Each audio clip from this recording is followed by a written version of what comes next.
Hi, and welcome. You're listening to the X22 Report. My name is Dave, and this is episode 949B, and today's date is April 19th, 2016, and the title of the episode is The Peace Process in Syria is Breaking Down, and the U.S. is now ramping up war. Let's get into the economic collapse, political, and geopolitical news. Now, Russia is starting to realize that the United States, they are placing terrorists all throughout Africa, placing terrorists throughout the Middle East, placing terrorists in Afghanistan, and we know the United States and the coalition forces, they support the Islamic State, Al-Qaeda, Al-Nusra, and Boko Haram, and all other terrorist organizations. They fund them, they arm them, they support them, and they use these terrorist groups to overthrow governments. They use these terrorist groups to cause chaos in the region so the U.S. can bring soldiers into the area and garrison the country. And we see right now that Russia, they realize this. They understand what's happening here, and they realize eventually the U.S. would like to pass that authorization for war, which allows the U.S. to go after all terrorist groups like the Islamic State, Al-Qaeda, Al-Nusra, Boko Haram, or any other terrorist group that's not named. Right now on the books, they have the law that allows them to go after Al-Qaeda, and they've been trying to use this to go into other countries, but they would like to get the other law passed, but they're getting no traction at this point, and Congress is not even looking at it. So we know eventually what's going to happen is they're going to push a major event to try to get this push. Now, they tried it many times before, but still they're getting no traction. So Russia realizes that the United States is placing terrorists in all of these countries to cause chaos, to bring in other troops to help out, to garrison the country. And Russia right now, as we know, they're actually fighting those mercenary groups. So Russia is ready to consider cooperation with Somalia, where they're going to be bringing in military technical equipment. They're going to help the country, and they're going to actually go after the terrorists, just like they did in Syria. We see in Afghanistan, they're saying that the Islamic State is running wild there, and Russia is saying, listen, we can help the Afghan people. We will come in and do the same thing that we did in Syria. Now, of course, the United States government central bankers don't want this, but Russia realizes that Afghanistan is in a strategic location. They realize that the U.S. right now is garrison the country.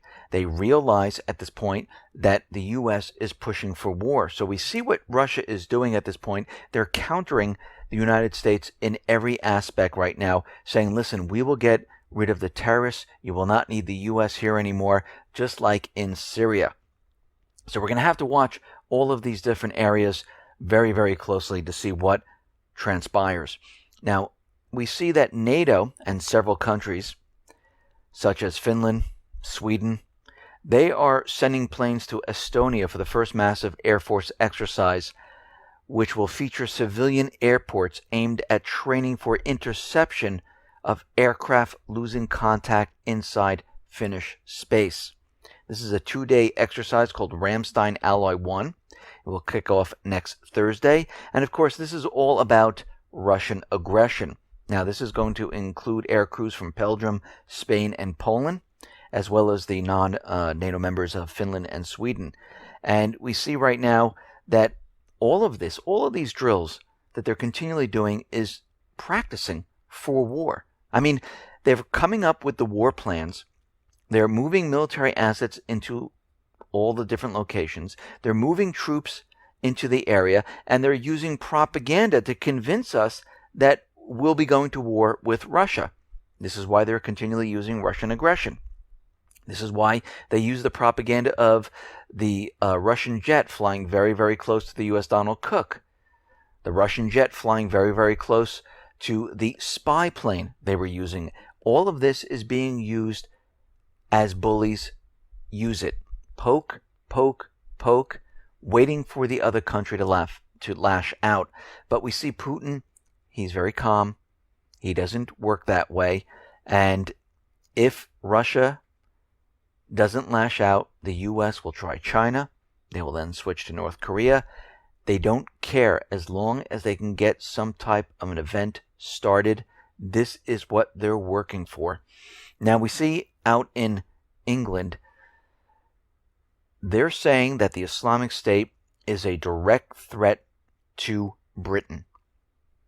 And we see right now that Defense Secretary Fallon is out there and saying that we need to go into Libya. Now, last time they had a vote about going into Syria.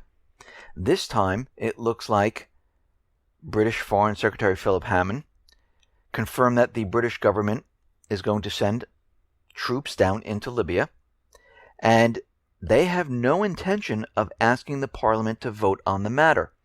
They're going to bypass it, and they're going to say, okay, you know what, these are trainers, these are technical support, but really what they are combat troops. Now, they're going to do what the United States does.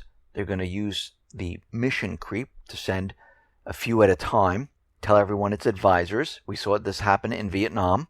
We're going to see it happen again here in Libya. We're seeing it in Iraq. We're seeing it in Syria. And right now, they don't care what the people say. They don't care what the rest of the government says. They just want to do what they have to do to start this war. And you can see they're becoming desperate because they're bypassing everything now. And yesterday, we reported that the unity government, they postponed the vote on if the unity government is going to become the government, because what they're realizing is that the parliament and the real government there, they didn't have the votes. So what has happened? Well, Obama came out and he said the following. He's saying that the United States is going to impose sanctions on senior Libyan officials and supporters accused of undermining the country's UN-backed peace process. Of course, this is the terms that they use. It's the UN-backed peace process. Well, it's really an overthrow of the elected government in Libya. And what he's saying is that the sanctions are going to be on all those who threaten the peace, security, stability of Libya, or obstruct or undermine the Libyan government of national accord. Because what they're seeing right now is that they don't have the votes to vote in the new government. And now they're putting pressure on the parliament to say, no, you need to do what we say. And if you don't, all of you are going to be sanctioned. We will not remove the sanctions until you vote the unity government in. So we can see already their plan is not working out as well as they wanted. And the people are saying, well, we don't want this government here, because they already see U.S., France, Italy, UK, and many other of the other coalition forces. They're ready to go into Libya to start another war. And it's going to be a war on the people who object to the puppet government. Now, the U.S. government, or I should say the Pentagon, they've created new rules, because what has happened in all of these countries, in Syria, in Iraq, in Libya, in Lebanon, in Yemen, the U.S. has been called out in killing civilians. And they can't have this, because they keep saying, no, we haven't killed anyone. We're not hitting civilians. Well, we see the count is continually rising. So the Pentagon has come up with a new sliding scale of number of civilians to be killed based on location. The sliding scale is going to be based on the region being targeted and the opportunity. In some cases, U.S. airstrikes will be allowed to kill up to 10 civilians per strike. So it sounds like they're trying to convince everyone with this new rule that they have is that, no, it's fine. We killed up this many people. This is part of our new scale, so it doesn't really matter. And we'll just count that as one. I mean, the FDA does this with food. There could be a certain number of, insects in your food. There could be a certain number of certain things in the products that you create. And we're starting to see they're using the same type of mentality. Well, on our sliding scale, there's going to be about 100 civilians there. We'll count them as one, and nobody has to worry about it because that's all we killed. We expected to kill that many. So all they're doing is covering up pretty much everyone they're killing. Now we see more and more countries, they are sending additional military equipment. They're sending more troops to fight in Syria. We see the Danish Parliament, they voted yes to send a new batch of troops and jets to fight, of course, the Islamic State, which we know that's not what they're fighting. And we see right now they're sending in another 170 troops. They're going to be sending in about 7 jets. And Denmark already has about 120 Danish soldiers there, 20 officers that are deployed in Iraq. Now, Syria did not give permission for Denmark to bring in troops and military equipment. And Denmark is going to be working with the U.S.-led coalition. So we're starting to see a lot more countries coming on to this new fight here. Of course, it's under the illusion that they're fighting the Islamic State, but we know what they're really doing at this point. They're building up a huge force to go into Syria to remove Assad. They're not going after the Islamic State. It is their proxy army. I know they're continually telling us that this is what they're doing, but they've told us this in the past. And guess what? We come to find out it was a complete lie. And we're starting to see right now is that the peace talks, they are grinding to a halt. We're starting to see the opposition. One of the opposition groups is saying, okay, we're out of here. We're done here. And the reason why they're continually leaving and why these peace talks are not going anywhere is because they can't get off of their goal. And that is Assad must be removed. Now, we know from the beginning, they said there were no preconditions. They said Assad is not up for discussion. If he stays or goes, it's going to be left up to the people. And at this point, the opposition seems like they have nothing else to talk about. Now, Russia is having a difficult time with the United States because in Aleppo, we know there's a huge battle going on, and the U.S. is continually refusing to identify who is a terrorist and who is a moderate rebel there, because the U.S. out there is saying that, the Syrian forces, the Russian forces are firing upon the moderate rebels, and they're saying, okay, point out the moderate rebels compared to who is a terrorist, because they're all intertwined at this point. Now, we know this is part of the strategy of the United States government central bankers. We know they want them intertwined. This way they can use the ceasefire saying that you're firing on our moderate rebels.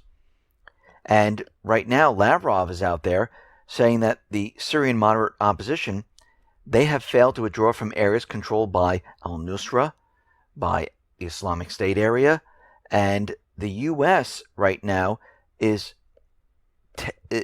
not telling the opposition to separate from these groups, because what they do is they just switch back and forth. It's what has been designed in Syria by the United States government central bankers.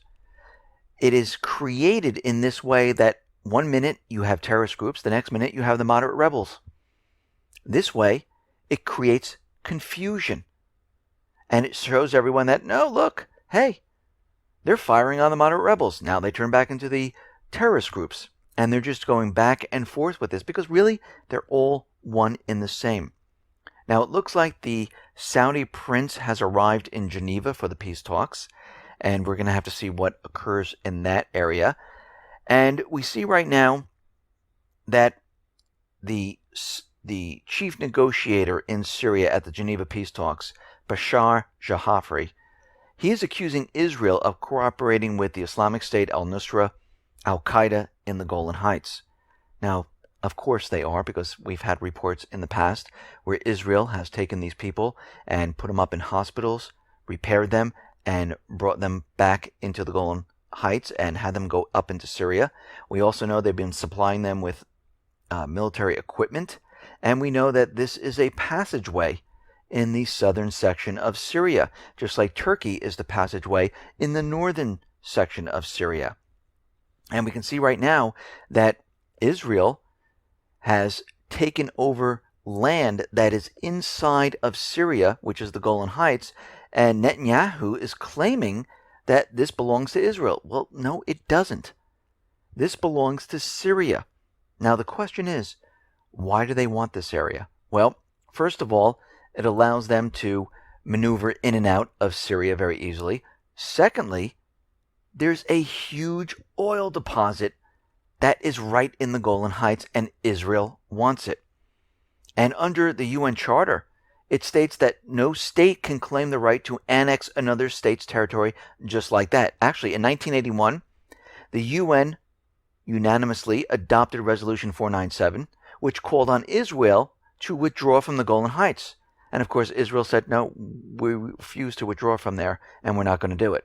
And they stayed in this area, but it's not part of Israel. It is part of Syria. And the U.S. is actually out there saying, no, Netanyahu's claim to the Golan Heights is false. It is not part of Israel. And many other countries are coming out saying the same exact thing. Now, Obama is out there, and he is doing the same thing that he did in Ukraine. He's calling on Putin to reduce the violence in Syria. He did it in Ukraine. He's calling on Putin to stop the fighting in Ukraine. And this is a trick that the United States likes to use, where they say, okay, let's call on the other leader to stop what we're doing. Now, think about it. In Ukraine, we had Kiev firing on the southeastern people, and we hear Obama say, Putin, stop the violence. Well, you can't stop what Kiev is doing. In Syria, we have the moderate rebels, al-Nusra, al-Qaeda, the Islamic State, fighting in Syria. And he's calling on Putin to tell who to stop the violence, because the United States controls all of these groups. And it would be impossible for Putin to stop the fighting in Syria because he does not control these groups. So we can see what the president is doing at this point. It's all propaganda. It's all to make it look like Putin is the one causing the problem there, which in the real world, it's the opposite.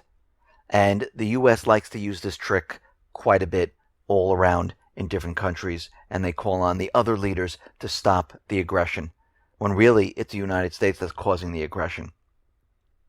Now we see Erdogan is out there, and he is calling on the coalition forces to take stronger action on the border of Syria and Turkey.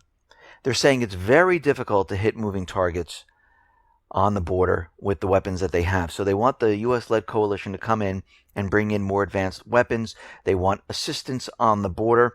And we can see what they're really doing is they're going to be reinforcing the border with more troops, more weapons, because once they have the major offensive and this goes forward, they will need these troops and military assets in place. So we can see slowly but surely they're getting everything ready and prepared, because we know the U.S., they do not want peace in Syria. They do not want peace in the Middle East. Their main objective is to start war with Russia. Now, how are they going to push this war? Well, they're going to need a false flag event. They're going to need an event that is huge. And we're already starting to see that they're continually pushing out the propaganda, because we have the international security chiefs, which is the EU and NATO. They're out there telling everyone that the Islamic State terrorists, they are planning a nuclear chemical attack on Britain and Europe. And now both NATO and the EU are saying that, yes, this is about to happen. And they're worried about the Islamic State obtaining the chemical, biological, radioactive, nuclear material to carry out these type of attacks. And we can see at this point that they're building this up, because what they need to do is they need to scare all the nations into going into the next war. And this is why we see this propaganda coming out at this time. And we see the U.S. is also joining in on this, where they're saying, yes, the Islamic State, they might have the ability to do this. And they don't have intel on it right now. They don't hear any chatter. But what they're doing at this point is they're building up the next false flag, because this will allow Europe, Australia, Canada, UK, the US to bring in a massive amount of troops into the area of Iraq and Syria. And we know that these troops are not going to be going after the Islamic State. We know the reason why they want this to happen. They want the authorization for war to be passed. They want the other nations to pass legislation to bring in a huge amount of troops, because they need these troops, because this is going to spark the next war, because we know Russia is going to be on the other side. Russia knows that this is not going to be used to remove the Islamic State. They know they're going to be coming after Assad. And we know at this point that they're doing whatever they possibly can to convince the world that we need to go to war. Now, why are they doing this? Well, it's to cover up the economy. It's to cover up this massive amount of debt. It's to cover up what the central bankers have been doing all these years. And if we look back in time, every time we had this huge crash of the system and the world was involved, we went to a world war. And this is where we're headed once again. And we're getting closer and closer to that point. Listen, everyone, thanks a lot for listening. Be well, be safe, and especially be prepared. Thanks a lot.